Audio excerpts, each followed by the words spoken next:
Good morning, everyone. May I invite all our distinguished guests to come onto the stage.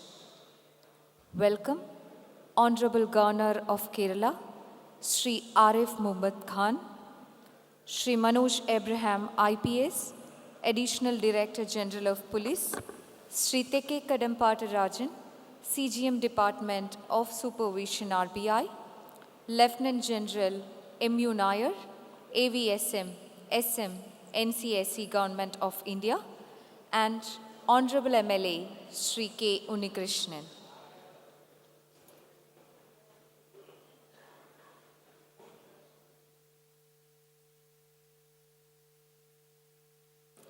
Requesting everyone to rise up for national anthem.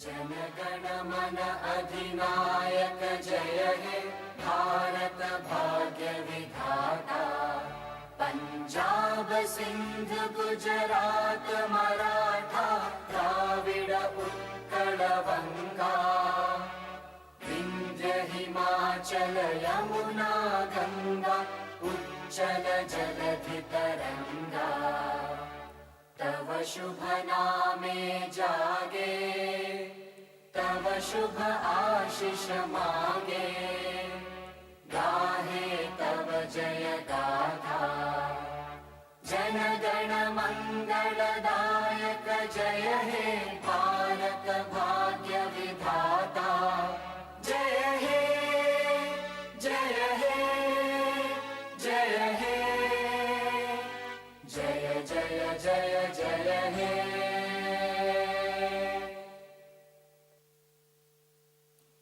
Thank you.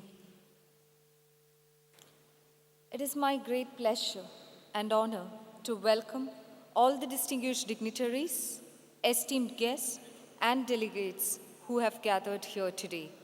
Myself, Shruti Tampurati, and I'll be your host for the day. I extend warm and heartfelt welcome to each and every one of you to c0c0n 2023, Asia's biggest cybersecurity conference. c0c0n is an annual international cybersecurity, data privacy, and hacking conference. c0c0n brings together experts from security forces, government, technology experts, industry leaders, students, startups, legal and technology enthusiasts under one roof to ensure the cyber world is a safe and secure place to be. A special thank you to the Kerala Police Information Security Research Association ISRA and the Society for the Policing of Cyberspace PolScyb for organizing the 16th edition of this prestigious event.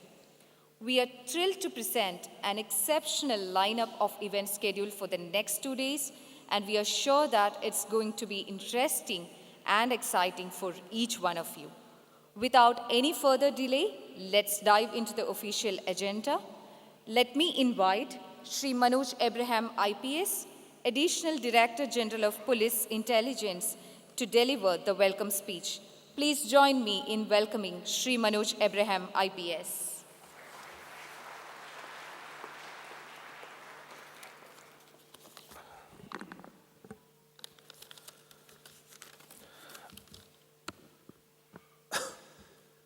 A very good morning to all of you. Welcome to the 16th edition of c0c0n, the International Cyber Security and Hacking Conference, which Kerala Police has been conducting over the last 16 years along with ISRA and a lot of international organizations. When I speak of the 16th edition, we generally call of Sweet 16. My mind just goes back to how we started off in Kochi 16 years back, when we organized this conference just with 50 police officers, just in a hall just close by to this location. From that, we have come to this level. This is a record kind of conference here. We have more than 2,000 delegates attending this conference from 26 different countries. And the difference between this conference and other cyber conferences is basically this is a participative conference. This is not a policing conference alone. This is a conference of all the stakeholders in cybersecurity. This includes police officers, law enforcement officers from around the globe.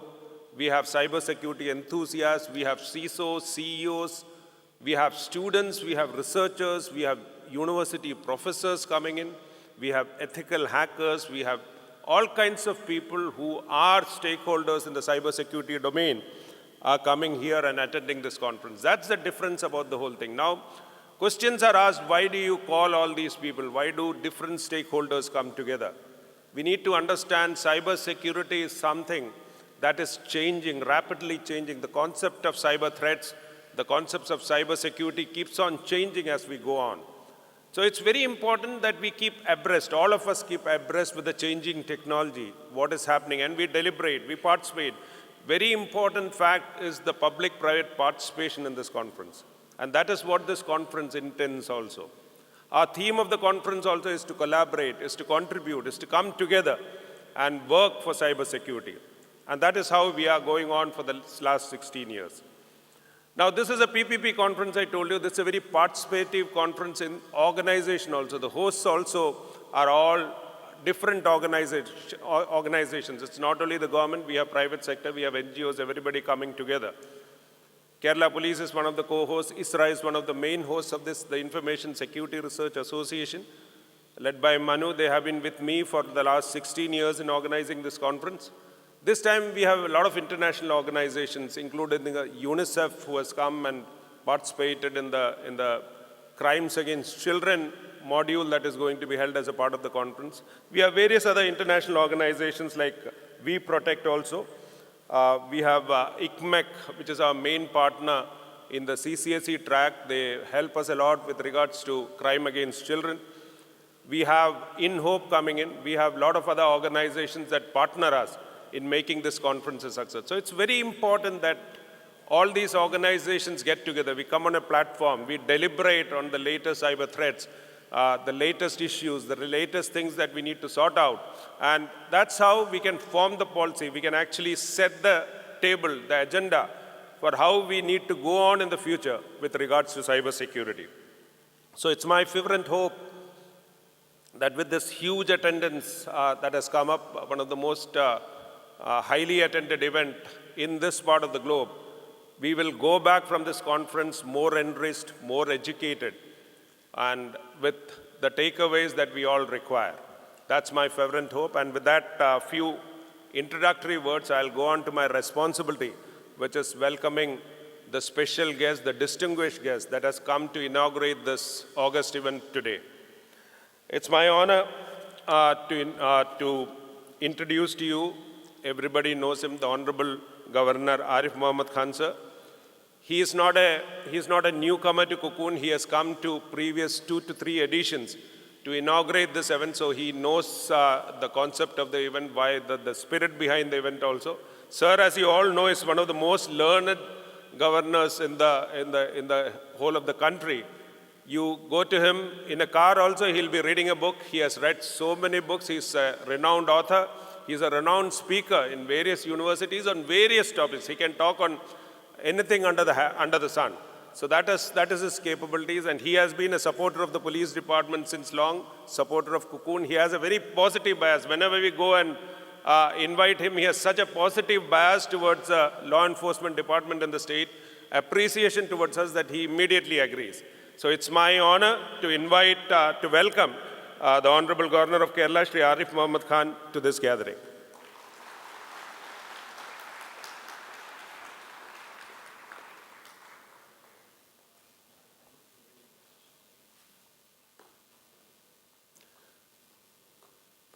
Today's event is being presided by the Honorable MLA c0c0n-2023.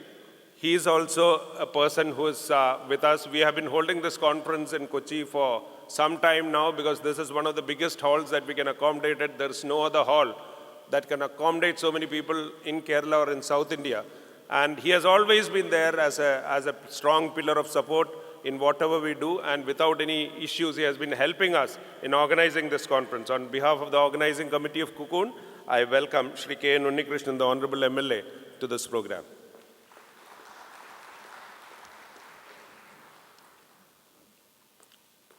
Next is our keynote speaker. He is a renowned speaker, expert in this area.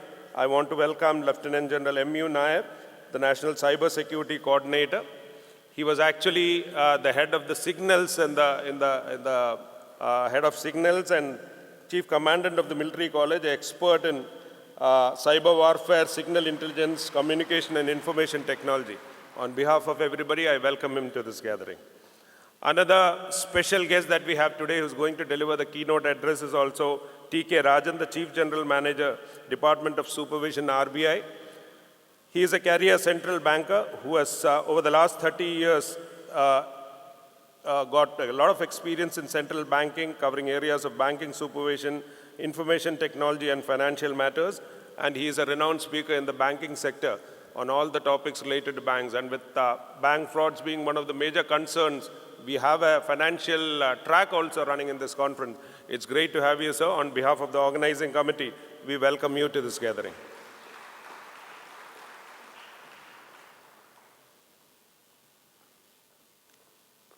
Next, I want to welcome all our foreign delegates who have come from the ICMEC, from We Protect, from all our sister organizations, from the UNICEF, who have been supporting us. I want to name you all individually, but due to the paucity of time, I can't do it. But it's great to have you. You have traveled distances. You have worked with us for the past many years, and it's due to your support that we have been organizing this conference and equipping the Kerala Police for a lot of times, particularly Gigi and all his team that is there. On behalf of all that Cocoon team, I welcome you to this gathering also. All the many senior officers come from different states in India, from different organizations, from different government departments, from all the cybersecurity wings that this country holds. They have all come here.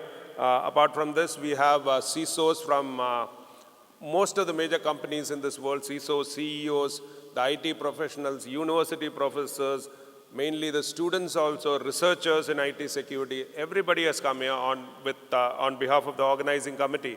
I welcome all the delegates. I'm sure you're going to be enriched. And on behalf of Cocoon, I welcome you to this gathering. And if I've missed out anybody, all our partners also, all our partner organizations, all our sister organizations who are with us in organizing this conference, I welcome them, all the members of the press, all the dignitaries who have come to witness this gathering. It's my pleasure and honor to welcome you. And I'm sure that this conference is going to be an enriching conference, an educating conference. I wish the same. Thank you and have a very good conference. Thank you very much.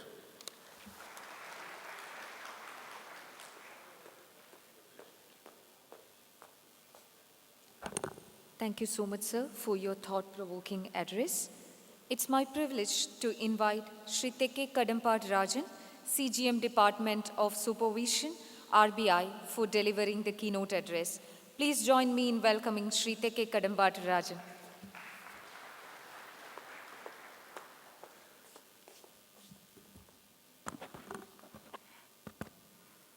Yeah, respected Governor, sir, respected MLA, the other distinguished guests in the dais, ladies and gentlemen, good morning to all of you. First of all, let me thank the organizers for inviting Reserve Bank of India for this conference being organized by the Kerala Police. And as I see from the conference agenda, it's pretty rich in terms of its content. And when I speak to my banking sector colleagues, I see that the previous conferences as well was pretty rich in terms of its contents. And I really would request the organizers to keep inviting the Reserve Bank of India in future conferences, because I certainly would like my colleagues to be part of these deliberations with the experts and in turn which help them in keeping with the latest in the area of cybersecurity. So now let me first explain briefly as to where the Reserve Bank comes in all this. As you know, Reserve Bank itself runs some of the most critical systems for the financial sector, namely the real-time gross settlement system, the NEFT, the core banking solution, etc. And apart from that, the Reserve Bank is also the regulator and the supervisor of the banking system. And by extension, the Reserve Bank also regulates and supervises the payment and settlement systems. And as we all know, the payment landscape in this country has undergone a virtual revolution.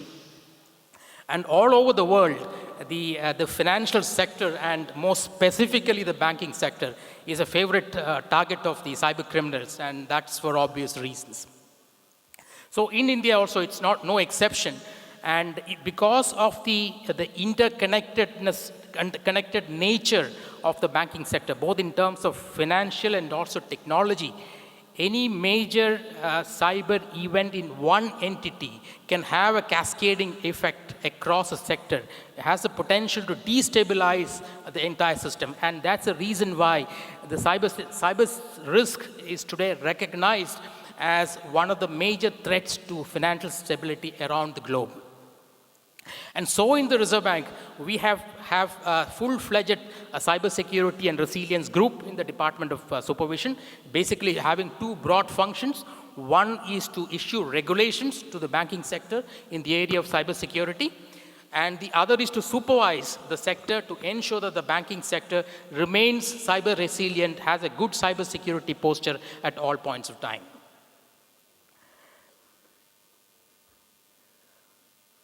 Now, the Reserve Bank attaches as much importance to safe and secure banking practices as it is to ensure expansion of digitalization of financial services.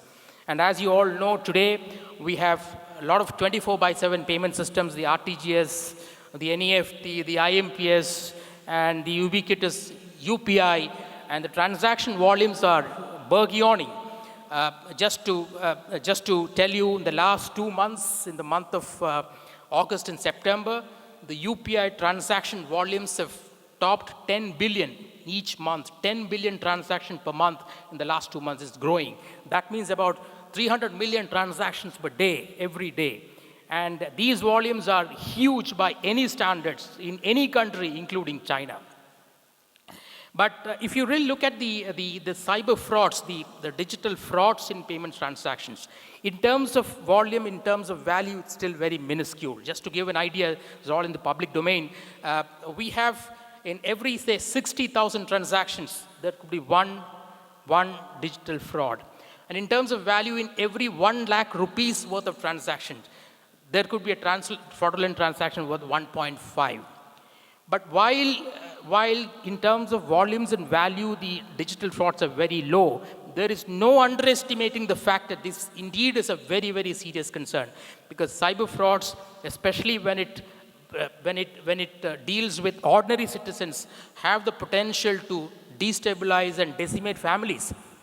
Not potential, we're finding it across the globe. So that's the reason why all the stakeholders, including the RBI, the banks, the LEAs, the c0c0n, the MHA, all of us are together in ensuring that these issues are dealt with and controlled to the extent possible. So now, I just wanted to say that RBI and the banking sector engaged in ensuring financial inclusion through leveraging this digital public infrastructure. So it cannot be the case that people are brought online in the name of financial inclusion, only to be exposed to the risks of cyber attacks from which they can hardly recover from, and hence the importance of cyber risks in the banking sector. Now, I just wanted to focus quickly on two aspects. One is the cyber resilience on the banking sector or the financial sector in general, and the second is about cyber risk and the individual. Now, when you talk of cyber resilience in banks, history has seen, if you look at the last 5 years, 6 years, 7 years, we have seen some of the most spectacular high-profile frauds in the financial sector. The one which comes to mind immediately is the 2016, the SWIFT-related fraud. SWIFT is a technology backbone for cross-border payments. The SWIFT attack on the Bangladesh Bank, the Central Bank of Bangladesh, where the central bank lost close to $1 billion in a matter of 1 hour. That is almost 7,000 crore rupees. And we have similar frauds in India also. I think in one of the banks, one of the small banks in Maharashtra, around the same time, lost 90 crores in 1 day. And we also have similar frauds, for example, relating to compromise of ATM switches, whereby people could withdraw money through clone cards in India and abroad simultaneously, and banks have lost a lot of money. But we have come a long way since then. Today, you really don't see too many of these kinds of frauds where cyber attacks resulting in breaking into the banks and money being siphoned off is not really seen. And that possibly, to me, testimony to the cyber resilience of the banking sector. But then we have other kinds of frauds which are taken over. For example, the ransomware attacks. The one thing on which I always lose my sleep over is the prospect of a ransomware attack. While we've seen these in other sectors, thankfully till today, the banking sector has been immune to these kinds of frauds. Now, any kind of a ransomware fraud, we know the implications. If a bank can be locked out for a couple of days or couple of weeks together, imagine a bank being locked out for 3 weeks or 1 month. And that's the average time they say it takes to recover from a ransomware. You can imagine the havoc it can play. So we are working very, very closely with the banks to improve their detective and protective capabilities on the one hand, and also to improve the recovery and response capabilities, so that even if something happens, we are able to recover at the least possible time. Now, I just want to focus on a more important aspect of the cyber risk and the individual, and this is where we have a greater challenge involved. Today, we all hear about the social engineering attacks, where individuals are made to part with their credentials by hook or by crook, and they lose their money. And given the sophisticated nature of this kind of frauds, I'm always inclined to believe that none of us is immune to these kinds of frauds. Like, it all requires a moment's lapse in concentration on our part to get caught in these kinds of frauds. And this is the greatest challenge we face today. Now, on this, I just wanted to say a few things. One is that, broadly speaking, in our country, for undertaking financial transactions, digital financial transactions, you have what is called as a two-factor authentication. You need to enter 2 factors. One is something like a password. The other is a dynamic and non-replicable authentication. It could be an OTP, which comes on your mobile. It could be your device binding. It could be a biometric. It could be a chip in your card. All these are examples of two-factor authentication. And RBI is possibly the first, as far back in 2011, we've introduced a two-factor authentication for card-not-present transactions. That time there was a hue and cry, and because there is always, we are fighting a trade-off between convenience and security. If you want more convenience, you cannot have too much of security. If you put too much of security, then the digital products probably will lose traction. So we always have to tread this path. So while RBI was criticized at that point of time, today all the countries are moving ahead and making multi-factor authentication for the two-factor authentication. But the challenge today is, what if every factor of authentication is compromised and the cyber criminals come and steal money? What do you do? So this is the greatest challenge that all of us face. And I just would like to give a peep into what we are trying to do in the Reserve Bank to address this issue. So one of the things, the obvious thing, is to popularize safe banking practices through various modes. All of us are doing, the banks, the Reserve Bank, the police, the government, all of us are engaged in educating customers on safe banking practices. But beyond that, Reserve Bank always believes that security works best, which is when it is under the hood, when it works in the background, so that it protects customers. So we have come out with what are called the digital banking security controls, a set of guidelines for banks. And some of the important prescriptions there as under. One, for example, mobile transactions. We have made it mandatory for banks to have a device binding mandatory for mobile banking transactions. We have made it mandatory for banks to ensure that the mobile application senses, for example, remote applications, if such applications are installed in a device. We have asked banks to ensure that when somebody is trying to do a transaction through a public Wi-Fi, for example, you are sought an additional factor authentication. So we have asked banks to ensure that, for example, when you exit a mobile banking application to device, all your password, hashes, pins, etc. are wiped out. So all these are really to ensure that the cyber criminals get less and less of chances to do their activities. And on top of all this, we have really asked banks to have very strong fraud management systems. So even if there are fraudulent transactions take place, they are stopped in their tracks before they go out of the banking system. And those systems are maturing at this point of time. And also I wanted to say that we are working with companies like, for example, Google. So the Android operating system, which is the dominant operating system around the world. And we have seen, I think we have demonstrated to Google that it is possible to kind of do OTP related, to control OTP related frauds through certain mechanisms for which You can have the OTPs in a container to which the remote access applications are not allowed, to which SMS forwarding applications are not allowed. And I hope that in the next couple of months, we're going to see some solutions which would have a significant dent into these kinds of frauds. Now, I just thought these are some of the things I really would like to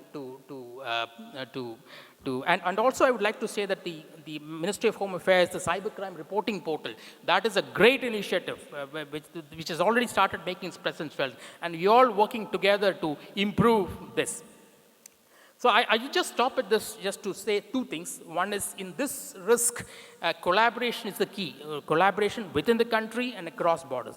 And while a lot of collaboration today happens on this, one of the suggestions I'm here is that possibly there could be a more broader, regular collaboration between the law enforcement agencies of states and regulators like the Reserve Bank, which is not happening at this point of time, could be useful. For example, we organize the State Finance Secretaries Conference because RBI is also debt manager to the government. So on similar lines, possibly this is one of the things I feel could be useful.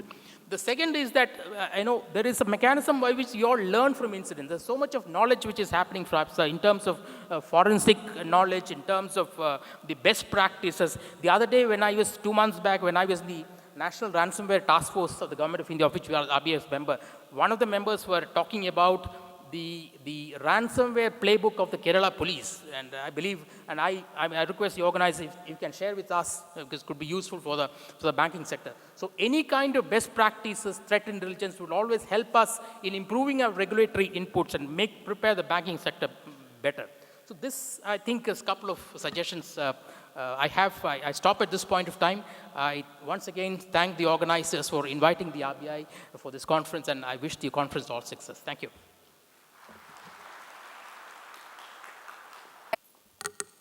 Thank you, sir.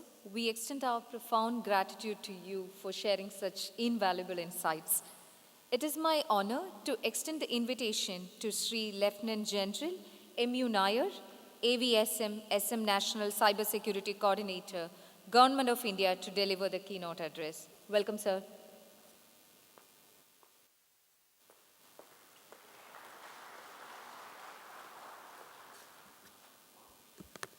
Morning, ladies and gentlemen.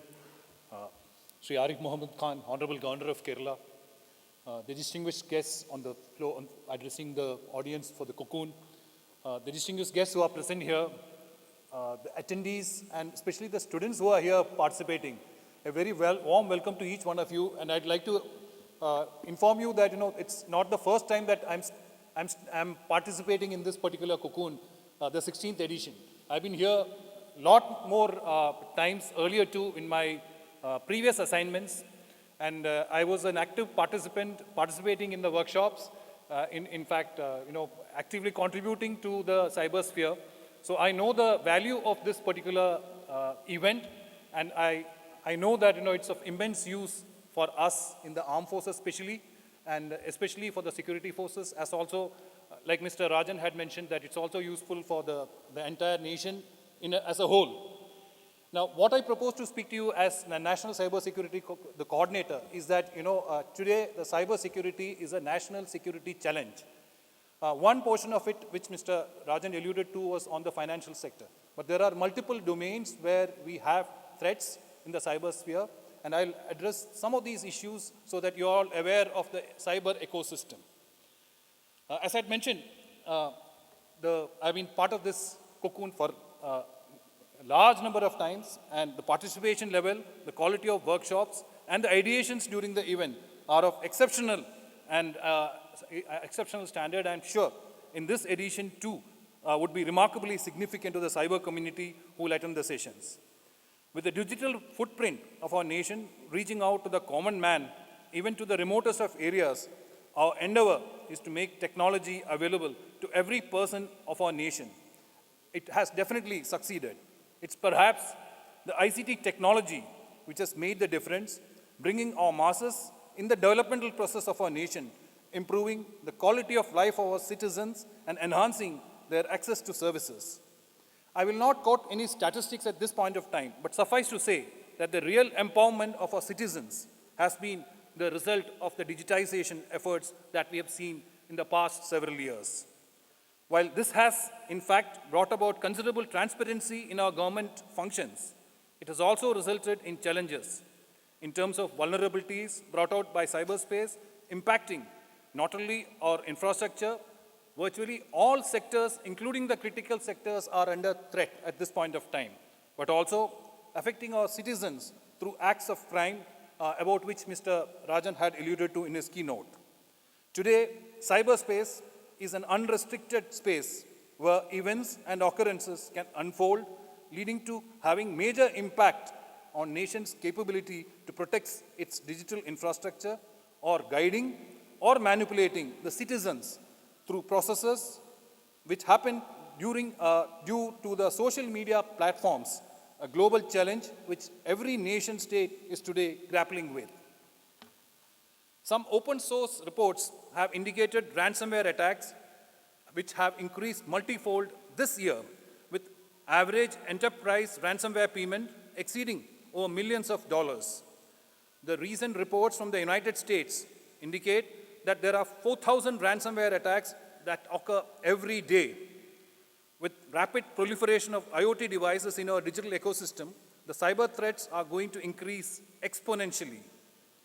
As per an estimate which has been prepared by the IDC, which is the International Data Corporation, it predicts that more than 41 billion IoT devices will be connected to the internet by 2025.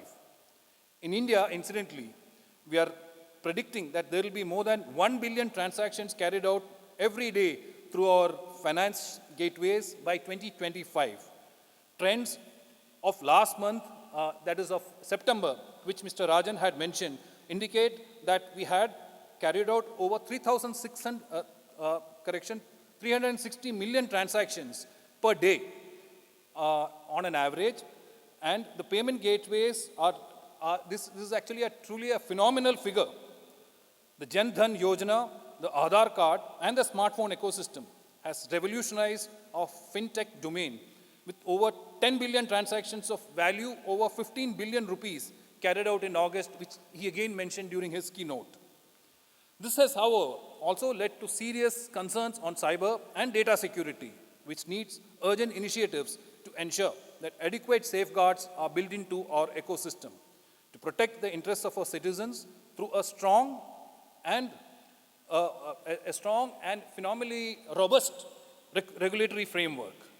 Some inferences I have gathered through research indicate that over 58% of the malicious files in cyberspace were delivered on the web, with the most common vulnerability being information disclosure. In the Indian context, an organization is being attacked on an average 2,168 times per week over the past 6 months, as compared to the global average of 1,165 attacks. This is the kind of attacks in the Indian cyberspace is facing today. These are some of the figures based on threat intelligence from a few sources and could vary depending on the source. Also, many of these cases go unreported. I just also point out that in August 23, there were major attacks in our neighborhood where ransomware attack affected their entire cloud system, with a lot of data being actually compromised. The US government email servers were attacked through threat actors, so also many other governments all over the world.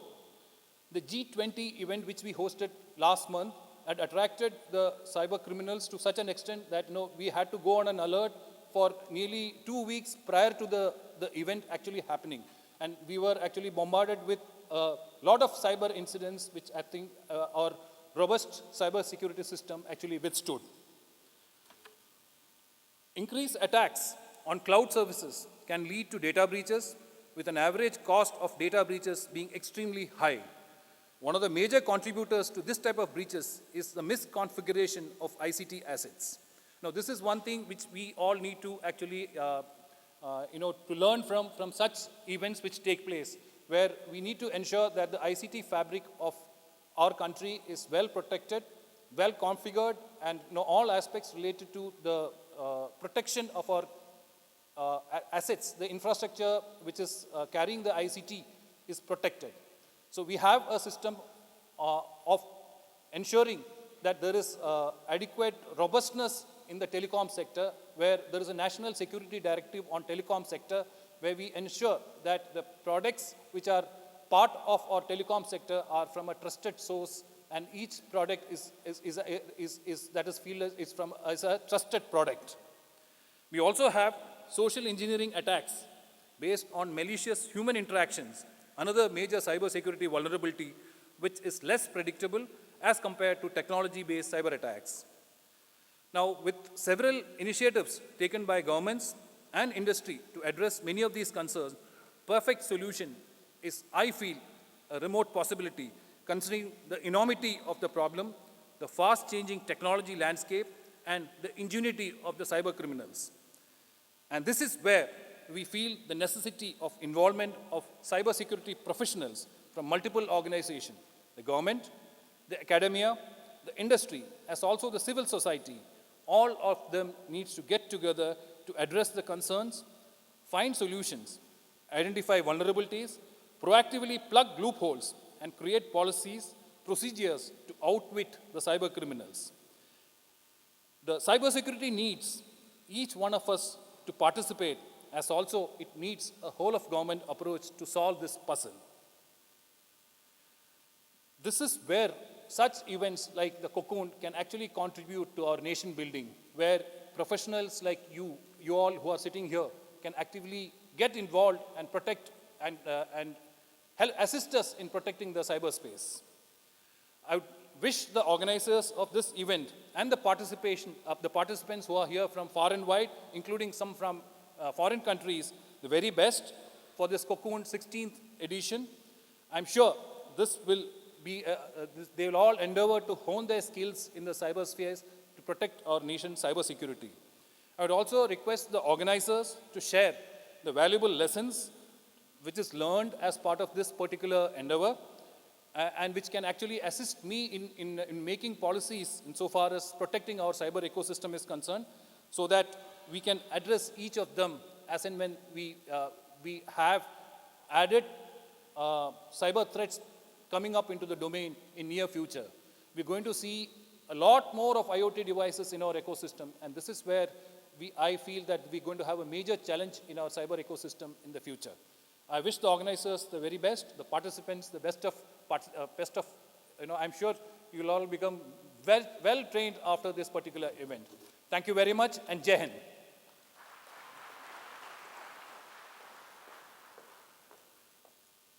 Thank you, sir. We express our deep appreciation for the great insights. In honor of this occasion, we are privileged to have the esteemed presence of c0c0n-2023, the Honorable MLA who preside over the function. With great pleasure, we extend our invitation to him to deliver the presidential address. Welcome, sir.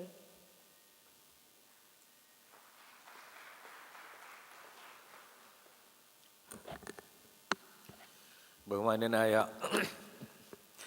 കേരളത്തിൻ്റെ governor, വേദിയിലെ വിശിഷ്ട വ്യക്തികളെ, IT experts, പ്രിയപ്പെട്ട സഹോദരി സഹോദരന്മാരെ, സുഹൃത്തുക്കളെ, ലോകത്തെ ശാസ്ത്ര സാങ്കേതിക രംഗങ്ങളിൽ വന്ന എല്ലാ മാറ്റങ്ങളെയും ഉൾക്കൊണ്ടുകൊണ്ട് ഒരു നോളജ് ബേസ്ഡ് എക്കോണമി രൂപപ്പെടുത്താനുള്ള മഹാപരിശ്രമത്തിലാണ് കേരളത്തിലെ ഗവൺമെൻറ്.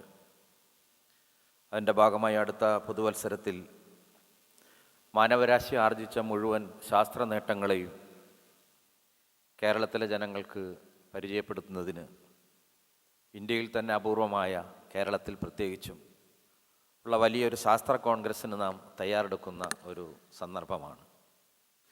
ശാസ്ത്രത്തോടൊപ്പം നമ്മുടെ മലയാളികളെ സഞ്ചരിക്കാൻ പ്രേരിപ്പിക്കുന്ന ഒരു മഹാസംരംഭമാണിത്. തീർച്ചയായും ഈ നോളജ് ബേസ്ഡ് എക്കോണമി രൂപപ്പെടുത്താനുള്ള ഗവൺമെൻറ്റിൻ്റെ പരിശ്രമങ്ങളിൽ കേരള പോലീസിൻ്റെ വളരെ പ്രധാനപ്പെട്ട ഒരു ചുവടുവെപ്പാണ് ഈ സൈബർ മേഖലയിലുള്ള പ്രധാനപ്പെട്ട 16ാമത്തെ ഈ c0c0n കോൺഫറൻസ്. കഴിഞ്ഞ വർഷവും ഇതുപോലെ പങ്കെടുക്കാനൊരവസരവും ഭാഗ്യവും ലഭിച്ച ഒരാളാണ്.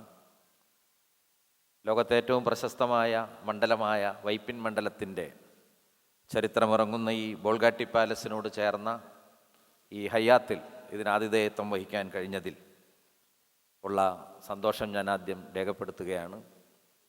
സൈബർ മേഖലയിൽ ധാരാളം കുറ്റകൃത്യങ്ങൾ വരുന്നതിനെ സംബന്ധിച്ച് എനിക്ക് മുന്നേ സംസാരിച്ച റിസർവ് ബാങ്കിൻ്റെ ഗവർണർ ഉൾപ്പെടെ IT എക്സ്പെർട്ട് ഉൾപ്പെടെ ഇവിടെ വിവരിച്ച് കഴിഞ്ഞിട്ടുണ്ട്.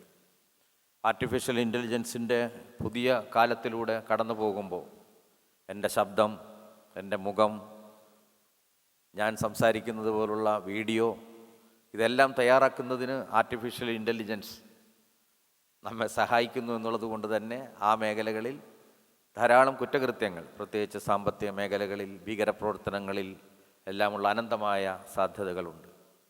അതിനെ അതിജീവിക്കുന്ന കഴിയുന്ന വിധത്തിൽ നമ്മുടെ കേരള പോലീസ്, ഇന്ത്യയിൽ തന്നെ ഒട്ടേറെ ബഹുമതികൾക്ക് അർഹമായിട്ടുള്ള കേരള പോലീസ് അതിനതിജീവിക്കാൻ കഴിയത്തക്ക തരത്തിൽ നമ്മുടെ ഈ മേഖലയിലുള്ള ഇത് ഹാക്ക് ചെയ്യാനായിട്ട് പ്രേരിപ്പിക്കുന്ന ആളുകളെ കണ്ടുപിടിക്കാൻ നമ്മൾ പുതിയ പുതിയ കണ്ടുപിടുത്തങ്ങളും അത് സ്വായത്തമാക്കുമ്പോൾ തന്നെ കുറ്റവാളികൾ പുതിയ പ്ലാറ്റ്ഫോമുകൾ അതിവേഗം ക്രിയേറ്റ് ചെയ്യുന്നുണ്ട്. അതിനെ നമുക്ക് അതിജീവിക്കാനായിട്ട് കഴിയണം.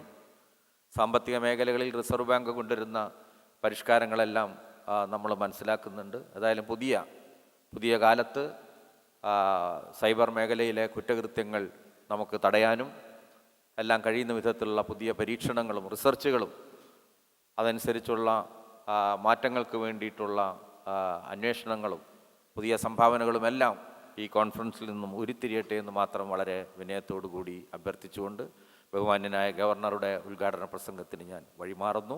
എല്ലാവർക്കും എൻ്റെ വിനീതമായ നമസ്കാരം.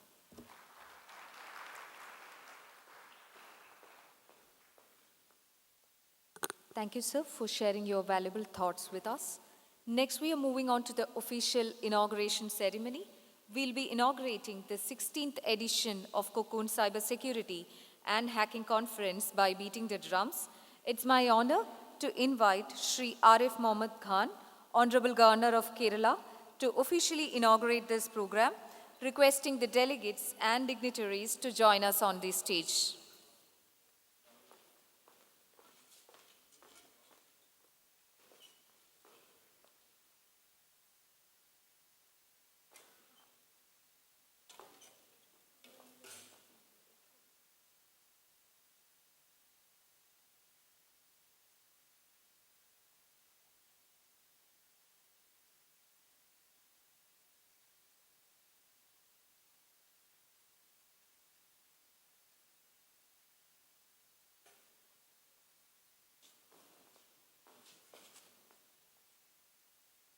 Welcoming all the dignitaries and delegates.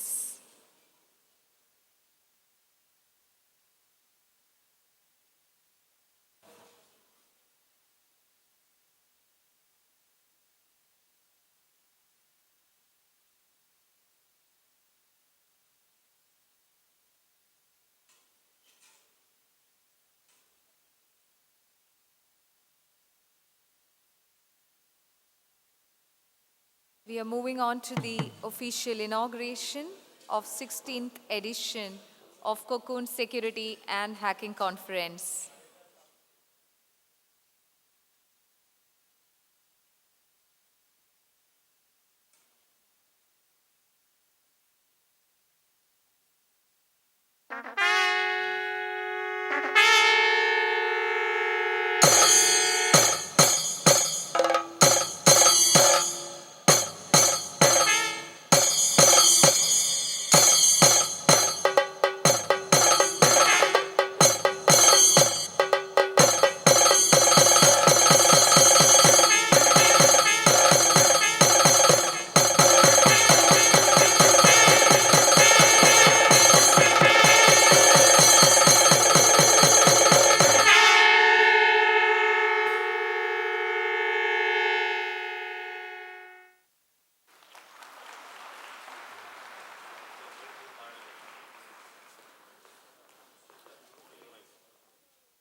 Such a grand way to inaugurate this prestigious conference.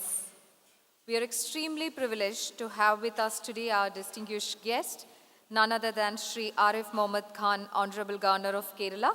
Please join me in extending a warm welcome to Shri Arif Mohammad Khan for delivering the inaugural address. Welcome, sir.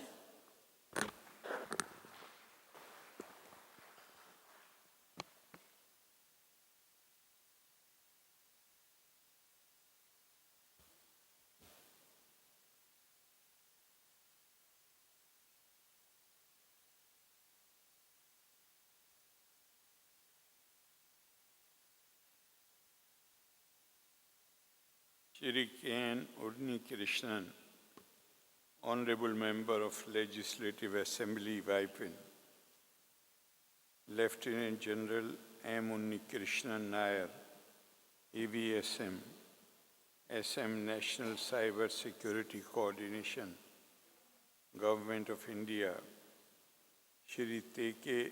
Kadampat Rajan, Chief General Manager, Reserve Bank of India, Shri Manoj Abraham, IPS, Additional Director General of Police, Intelligence, very distinguished members of this august gathering, including our former Director General of Police, Shri Bahera, Priyapeta Sahodri Sahodran Mare, Elavar Komente Vandanam.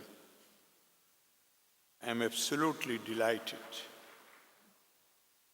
I am delighted to inaugurate the 16th edition of c0c0n, the annual two-day hacking and cyber security briefing hosted by Kerala Police and in association with Information Security Research Association and Society for Policing of Cyberspace. At the outset, I would like to compliment the State Police for organizing this conference regularly, placing itself in the forefront of the battle against the disruptive forces in cyberspace. The sincere and continued efforts of Kerala Police have helped c0c0n to become the largest cyber security conference in the country that deserves wholehearted appreciation.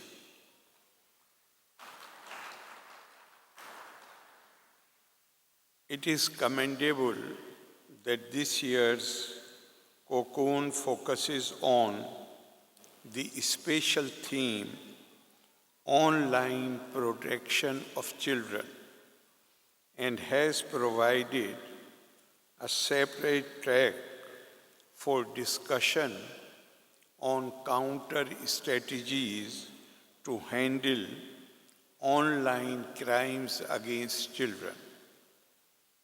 I hope that the support of International Center for Missing and Exploited Children and We Protect Global Alliance would add value to this endeavor. I understand that the mission of c0c0n is connect, collaborate, contribute, which emphasizes significance of bringing various stakeholders together against cyber crimes and cyber threats.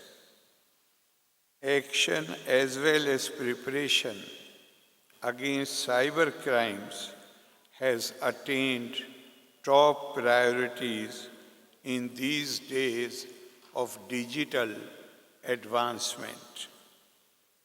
We all know that our digital revolution has opened up a world of opportunities, overhauled existing systems, re-engineered our business policies, and even changed the basic models of policing. However, the pace of emerging cyber crimes seems to be proportionate to the pace of technological change. This necessitates not only the constant and regular updating of our digital capabilities, but integrating them into our systemic functioning. Digital technologies have branched out so much and are evolving by the day, with use and misuse transcending geographical borders. Therefore, such integration requires the cooperation of several agencies from far and wide, especially when cyber security has become the fastest growing segment of the IT workplace all over the world. Here, I would like to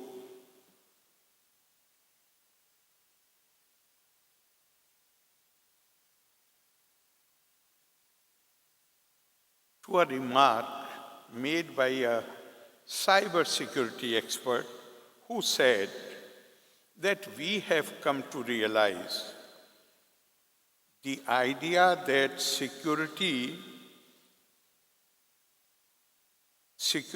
starts and ends with the purchase of a pre-packaged firewall is simply misguided. I am happy that the consistent efforts of the organizers have resulted in garnering the support of experts from the field of information security, data privacy, cyber forensics, and other related fields. The presence of Lieutenant General M. Unnikrishnan Nair and Shri Teke Kadambat Rajan has helped us.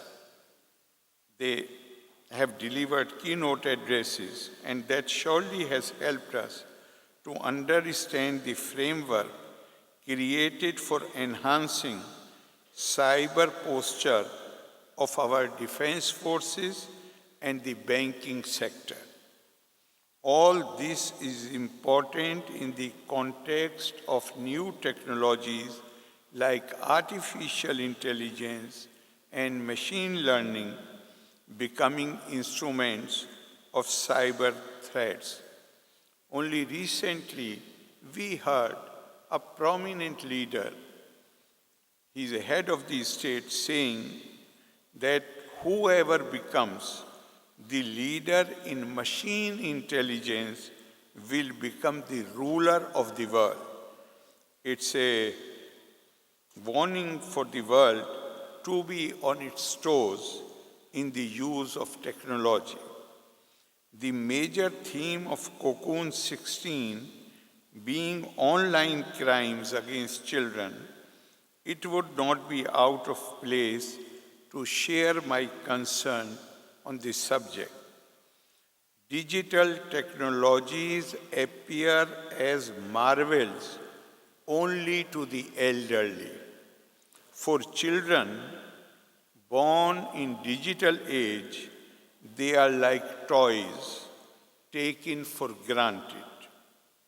What we see today is children of 3 and 4 years age mastering the mobile phone before they learn alphabets and before their parents get used to that gadget.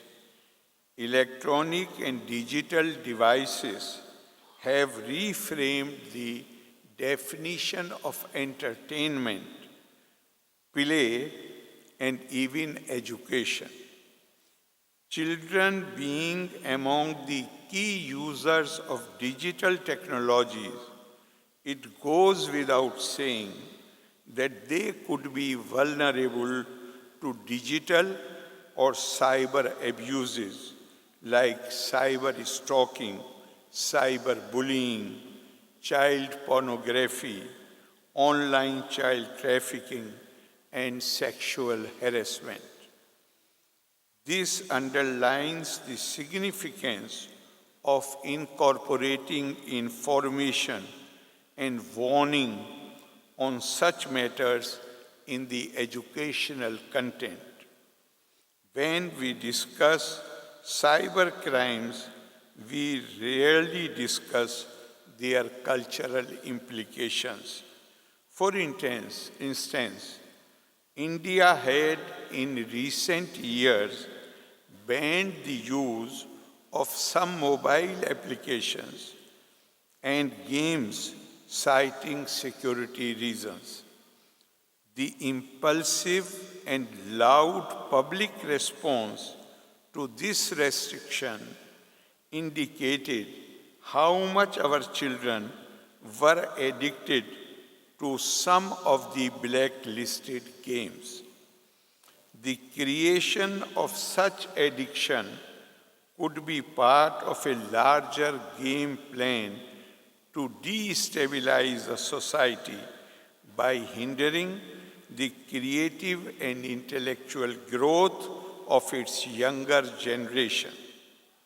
All these places a heavy responsibility on the police, who are duty-bound to ensure safety and security in our society.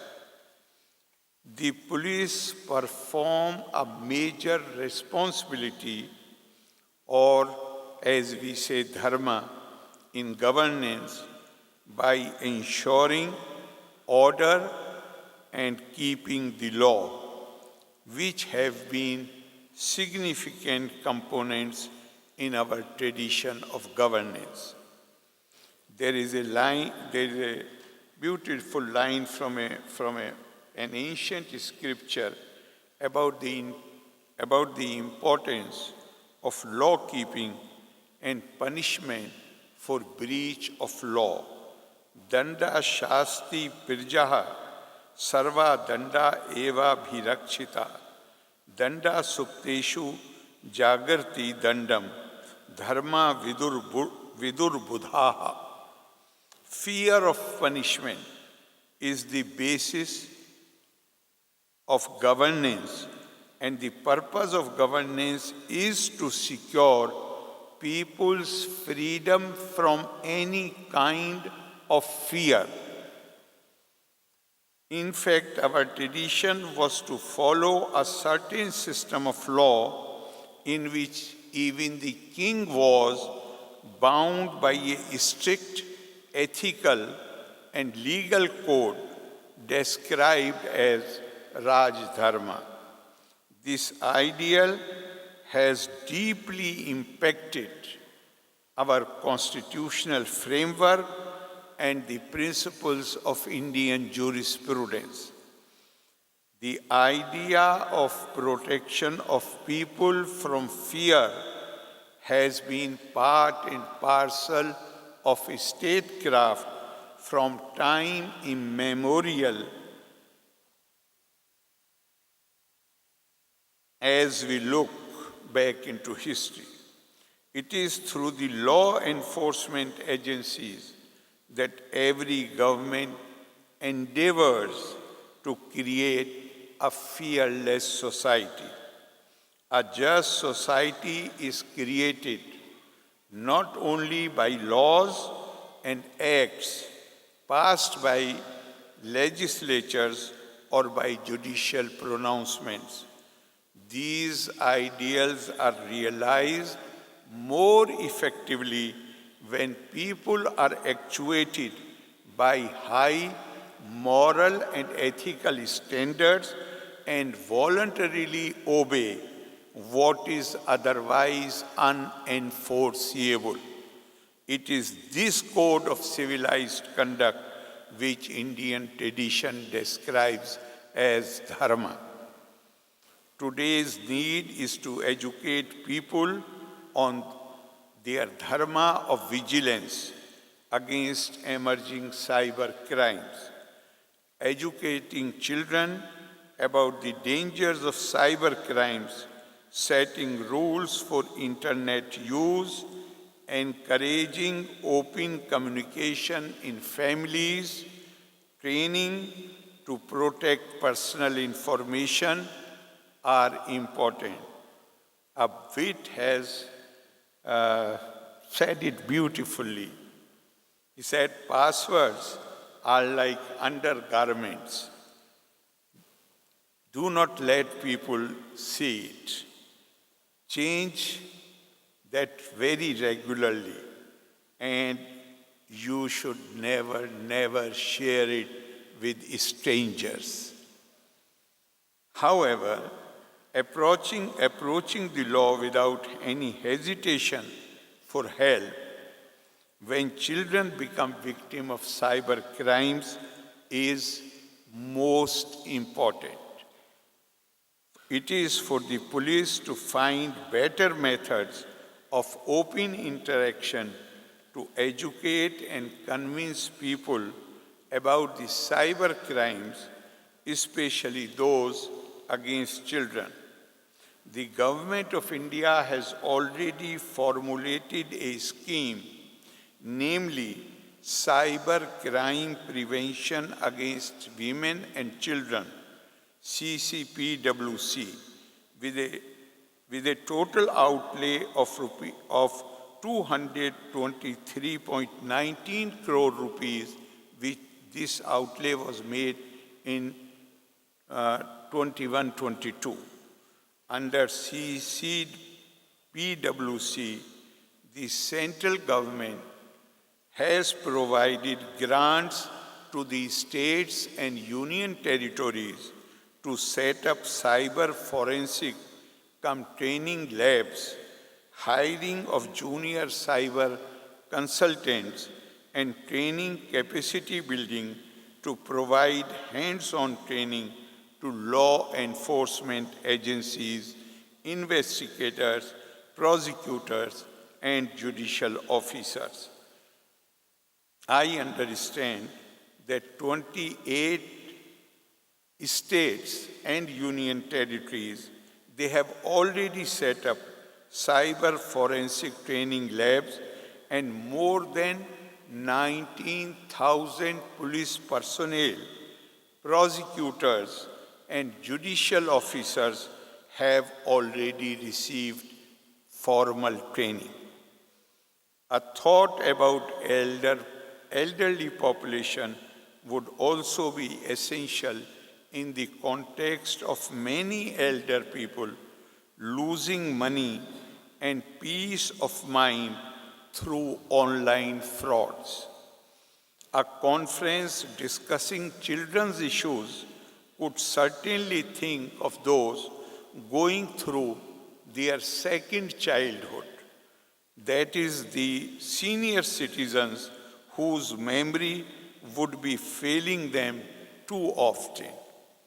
Protecting the senior citizens from cyber crimes requires active consideration in the spirit of Mirdu Bhave Dirhra Kirtye, the motto of Kerala Police.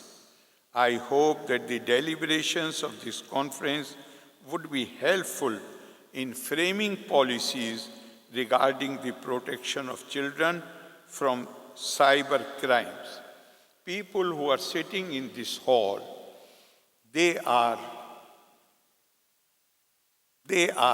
seen as leaders of the society. I would urge you to consider yourself as the trend setters, to create the required awareness, as Lord Krishna had reminded Arjuna, Yadi hiyaham na varteyam jatu karmanye tandirta mam vartmanu vartante manushya parth sarvasha. He told him that people see me as an ideal, as a role model. And if I cease to work, then great tragedy would befall. It will be very disastrous for the people, because they in any case try to imitate and emulate those whom they consider as ideals. Therefore, people like those who are sitting in this hall, they have a special responsibility to work for creating the awareness about cyber crimes and how they can be handled. We have our special duty, and I feel confident that we shall do what is required of us. I wish you success in being soft on those who need help and protection, and be strong and firm with those who break the law with the intent to harm the vulnerable and to ensure their safety and security in cyberspace. My best wishes for the success of Cocoon 16. Loka samasta sukhino bhavantu. Valre nanni. Jai Hind.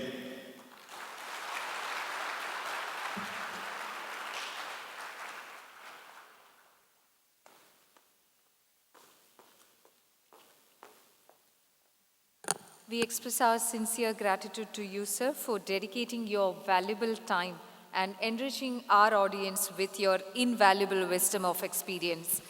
On behalf of Cocoon, I would like to invite Shri Manoj Abrahams, IPS, to hand over the token of appreciation to Honorable Governor of Kerala.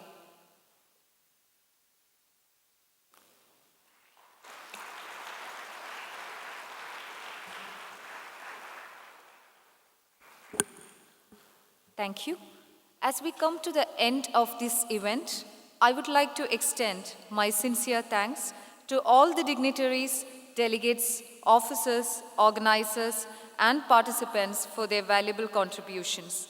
Your presence and engagement have made this event a resounding success. May I request everyone to stand up for National Anthem.